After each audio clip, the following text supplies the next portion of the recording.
नमस्कार। स्वागत है आपका आपके अपने खुद के YouTube चैनल सच्चे अनुभव विद मनीष। यहाँ पर मैं लोगों के सच्चे अनुभव को कहानी के माध्यम से आप सब लोगों के साथ शेयर करता हूँ। यदि आपका अपना कोई ऐसा अनुभव है तो आप मुझे अपना अनुभव मेरे जीमेल एड्रेस manishmishra@gmail.com पर भेज सकते हैं, या फिर मुझे आप मेरे कमेंट बॉक्स पर अपना अनुभव मुझे शेयर कर सकते हैं। ये वो चैनल है जहाँ पे मैं लोगों के साथ जो उनके पैरानॉर्मल एक्टिविटीज़ या कुछ अननेचुरल जो उनके एक्सपीरियंस हुए हैं वो कहानी मैं आप लोगों के साथ शेयर करता हूँ।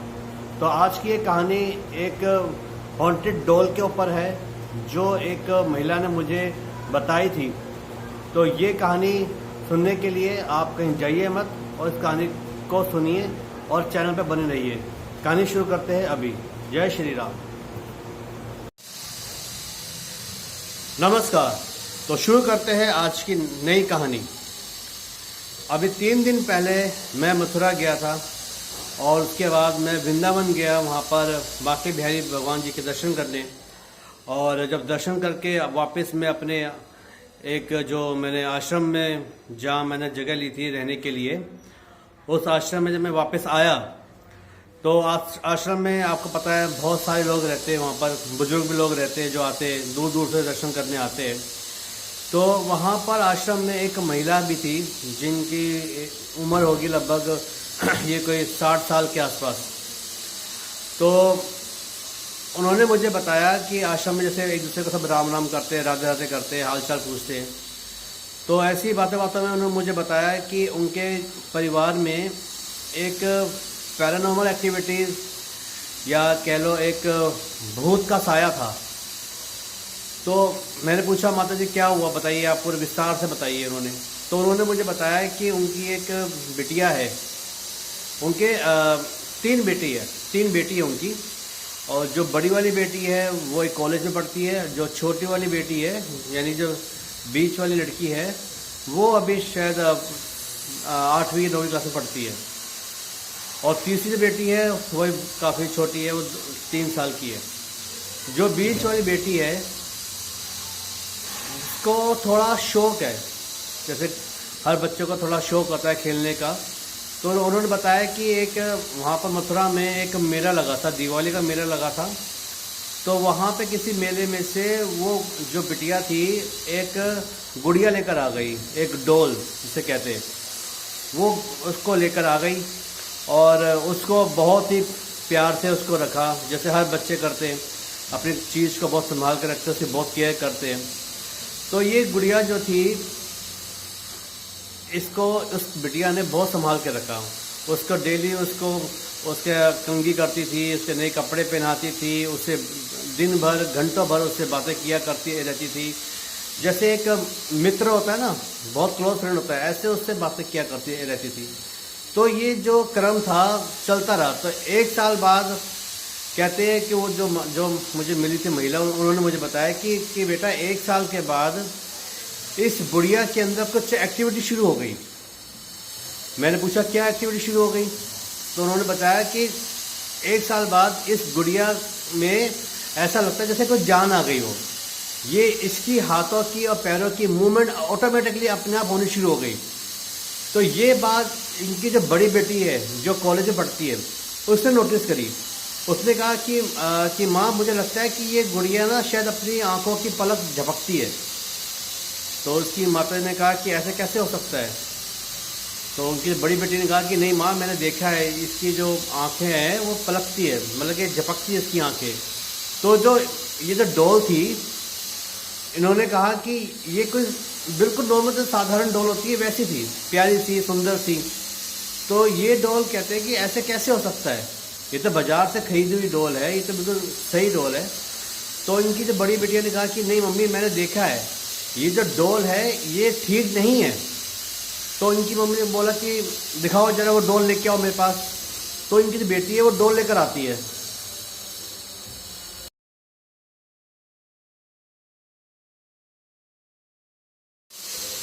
इनकी मम्मी जो इनकी माँ है उन्होंने देखा कि हाँ डॉल तो ठीक है, कोई खराबी है नहीं। तो उस बिटिया को बुलाते हैं। तो बिटिया आती है, कहती है आपने मेरी डॉल क्यों छी मम्मी? वो कहती थी बेटा ये बड़ी दीदी कह रही है कि ये डॉल जो उसकी आंखें हैं वो अपने आप ऊपर नीचे होती है। तो वो कहती है हाँ होती है। तो उसने कहा कि ये कैसे पॉसिबल है, ये तो गुड़िया है, ये इंसान थोड़ी है जो अपनी आंखें झपकाएगी। वो कहती है नहीं मम्मी ये मुझसे बातें भी करती है, आपको मैं बताने वाली थी, ये कल इसने मुझसे कुछ मांगा भी था।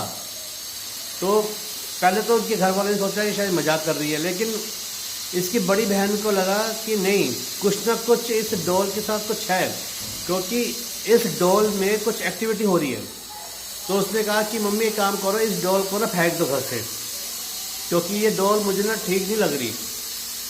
तो उसकी माँ ने कहा कि बेटा अगर मैं इस डॉल को फेंक दूंगी तो ये जो बिटिया है हमारी छोटी वो तो बहुत रोएगी, क्योंकि वो उसको बहुत प्यार से रखती है अपने आसपास, इसको एक तरह से अपना बहुत बेस्ट फ्रेंड मान के रखती है, इसको हमेशा कहीं जाती है उसको लेके जाती है। ऐसे कैसे पॉसिबिलिटी है इसको फेंक दें यहाँ पर, और क्यों फेंक दे? तो उसकी बड़ी बेटी कहती नहीं माँ इसके अंदर मुझे लगता है कुछ अननेचुरल चीज़ है, कि कोई भी डॉल ऐसी नहीं होती कि जो अपने आप आंखें झपके।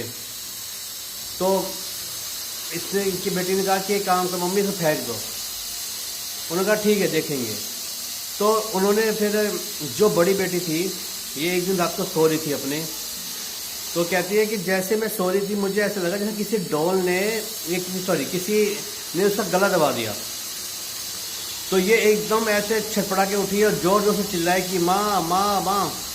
और ये देखती है कि जो डॉल उसकी बेटी इसकी जो छोटी बहन के कमरे में होनी चाहिए वो डॉल इसके रूम में थी और एक कोने में पड़ी हुई थी और इसी को लगातार देख रही थी। तो ये उसको देख के इतनी डर गई और भागे भागे अपनी माँ के पास गए कि माँ देखो ये डॉल तो यहाँ कैसे आ गई, और मुझे ऐसा लगा जब किसी ने मेरा गला दबाया हो। तो इसकी माँ ने कहा कि रुको जरा मैं अपनी छोटी बेटी को बुलाती हूँ। तो उसको बुलाया कि उसकी छोटी बेटी का नाम सपना था, कि सपना इधर आओ।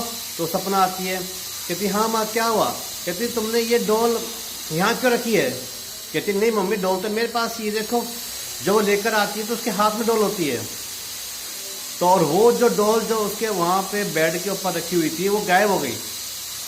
तो ये जो उसकी बड़ी बहन है वो एकदम डर गई, कहती नहीं मम्मी कुछ ना कुछ इसमें समस्या है, मुझे ऐसा लगा कि कोई मुझे जान से मारने की कोशिश कर रहा है, कि जोर से मेरा गला दबा दिया। और जब वो दिखाती है अपना गला तो गले में सच में किसी उंगलियों के निशान होते हैं, कि यह किसी ने दबाया हो ऐसा गला और उसके निशान बन जाते हैं ना यहाँ पर, तो ऐसे उसके निशान बने हुए थे। और कुछ दिनों के बाद जब ये घर में घटनाएं शुरू हो गई स्टार्ट, तो कहते हैं इनके घर में जो एक डॉगी था वो अचानक ही जहाँ गुड़िया से रखी होती थी उसको देख के लगातार भौंकता रहता था, हमेशा कंटिन्यू भौंकता रहता था। और जब इन्होंने पूछा कि शेरू शेरू क्यों भौंक रहे हो, क्या हो गया क्या हुआ, तो वो लगातार उस गुड़िया की ओर देख के भौंकता था। तो ये बात अब उसकी बड़ी बहन ने अपनी माँ को बताया कि माँ देखिए ये हमारा डॉगी भी इसको देख के भौंके आ रहा है, और आपको पता है कि जो ऐसे जो जानवर होते हैं इनको ये तीसरी शक्ति या यूँ कह लो भूत की शक्ति इन्हें दिख जाती है। तो उनकी माँ ने कहा कि हाँ लगता तो मुझे कुछ ऐसा ही है, क्योंकि जब से डॉल आई तब से घर में कुछ नेगेटिव एनर्जी कुछ ज़्यादा फैल गई है। बल्ब अपने आप ख़राब हो जाते हैं, टीवी अपने आप ख़राब हो जाते हैं, चलते चलते मशीनें काम करना बंद कर देती है। और घर में कई बार जो पानी था वो पानी भी साफ़ सुथरा पानी होने के बाद भी उसमें गंदगी नज़र आ जाती थी। यहाँ तक कि कहते हैं कि इनके जो पानी की टंकी थी पूरा पानी साफ भरा था, और जब हमने नल खोला तो उसके अंदर से गंदा गंदा पानी आना शुरू हो गया, काला काला, कभी डार्क ग्रीन जैसा पानी आना शुरू हो गया, जैसे फिल्मों में दिखाते हैं ना, सेम वो चीज़ इनके साथ हुई। तो उन्होंने कहा कि मम्मी सच में घर में कुछ नेगेटिव एनर्जी है और हो ना हो ये गुड़िया के कारण ही है, तो इसको फेंकना चाहिए। तो एक दिन ये कहती है कि जो महिला थी जिन्होंने मुझे बताया कि एक दिन इनके छत पर ऐसा लगा जैसे कोई चल रहा हो, धम धम धम सी आवाज़ आ रही थी। और जब ये छत पे गए तो वहाँ पे इन्हें कुछ नज़र नहीं आया। और फिर ये कहते हैं कि हम जब नीचे आए तो हमारी सीढ़ियों पर ही वो डॉल बैठी हुई थी और वो हमें ऐसे देख रही जैसे कोई इंसान देखता हो, ऐसे लगातार देखी जा रही थी और उसकी आंखें झपक रही थी। तो ये देखकर इसके जो महिला थी वो एकदम चिल्लाई कि उसकी बेटी को, जो बड़ी बेटी का नाम है उसका नाम है गीता, बोले गीता गीता इधर आओ इधर आओ। तो गीता आई और उसकी आवाज़ सुन के जो बेटी है सपना वो भी आई।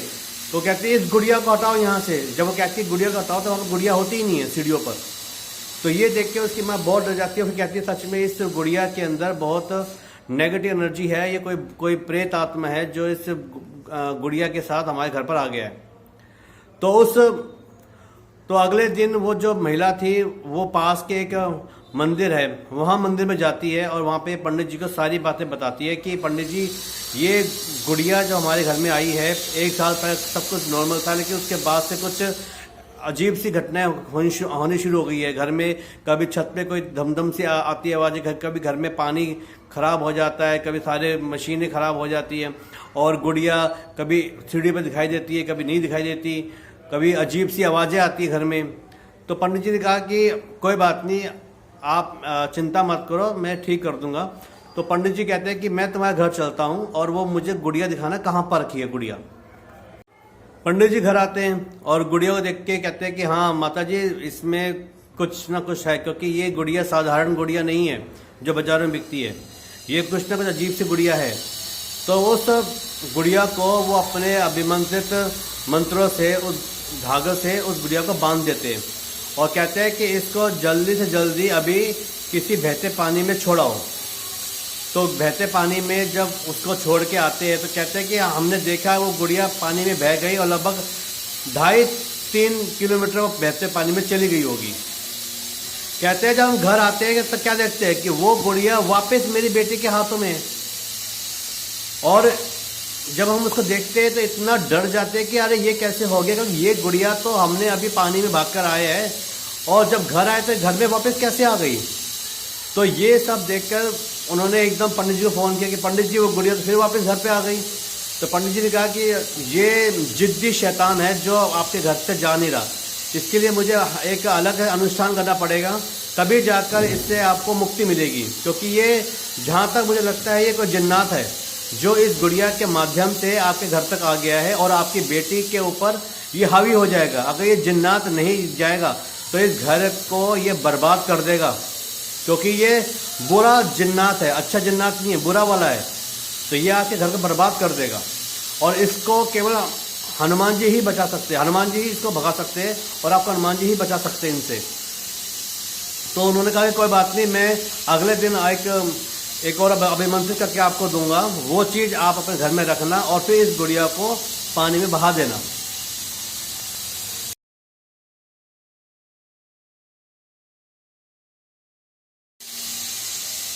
तो अगले दिन पंडित जी घर पे आते हैं और फिर से उस गुड़िया पे पूजा पाठ करते हैं और बालाजी का नाम लेकर उसको अभिमंत्रित करते हैं और फिर उस गुड़िया को वो फिर से उस बहते पानी में फेंक के आते हैं। तो जब ये उसका बहा के आ जाते हैं, जैसे उन्होंने बताया कि ये जब घर पहुँचे तो घर में वो गुड़िया फिर से आ गई, वो गुड़िया फिर से आ गई और उसकी जो बेटी है सपना उसके साथ थी। और वो गुड़िया ने सपना को, जब गुड़िया को उन्होंने बहा दिया और जब वो गुड़िया वापस आई सपना के हाथ में, तो सपना के पास जब गुड़िया आई तो गुड़िया के ऊपर झुमके और उसके पायल थी जो कि सोने की बनी हुई थी। तो उसने गुड़िया ने पायल उसको बोला सपना को कि सपना तू तो मेरी दोस्त है, तो मुझे क्यों घर से बाहर भगाना चाहती है, मैं तुझे हर दिन ये सोना और ये चांदी दूंगी, मुझे यहाँ से मत भगा। लेकिन वो जो उसकी सपना थी वो समझ चुकी थी कि ये कोई आम गुड़िया नहीं है, ये कोई एक शैतानी शक्ति है जो इसके घर में रहना चाहती है। तो उसने कहा कि मुझे ऐसा कुछ नहीं चाहिए और वो उस गुड़िया को लिया और जाके उससे बहते पानी में फेंक दिया और बोला कि मुझे तो अब कभी मेरे पास मत आना, ना मुझे तुम चाहिए और आज से तेरी मेरी दोस्ती खत्म। ऐसे कह के उसने उसको फेंक दिया।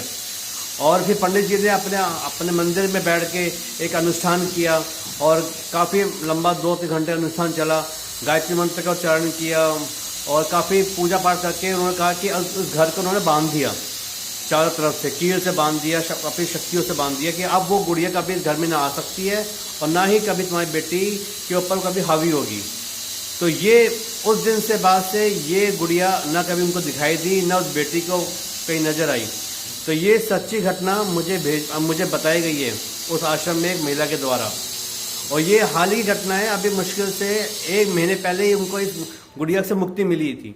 तो उन्होंने मुझे ये कहानी बताई है और मैं उनकी कहानी को सच मानकर मैंने यहाँ पे आप लोगों के साथ शेयर करी है। और भगवान उसको फैमिली को रक्षा करे, कभी भी उनको ऐसी विपदा से कभी आमना सामना ना हो। तो यदि आपको ये मेरी कहानी अच्छी लगी है तो प्लीज़ इस कहानी को लाइक करिए, शेयर करिए और सब्सक्राइब करिए, ताकि आपको मेरे आगे आने वाली सच्ची लोगों के अनुभव की जो कहानियाँ हैं वो आपको टाइम टू टाइम मिलती रहें। यदि आपका अपना कोई ऐसा अनुभव है तो प्लीज़ मुझे शेयर करिए। मेरे ईमेल एड्रेस है manishmishra@nd@gmail.com पर। तो आज की कहानी यहीं तक। जय श्री राम।